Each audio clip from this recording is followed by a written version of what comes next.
মহাশয়কে মঞ্চে আসার জন্য।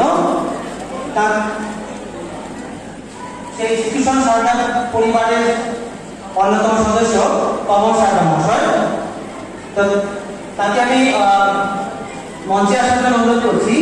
তাকে সম্মান জানাবেন আমাদের লক্ষ্মীপুর সমষ্টির মাননীয় বিধায়ক শ্রীযুক্ত কৌশিক রায় মহাশয়।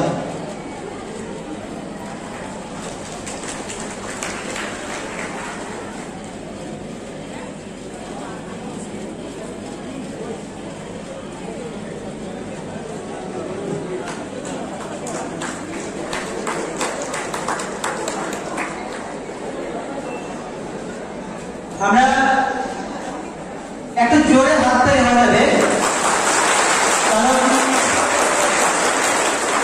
সেই সময়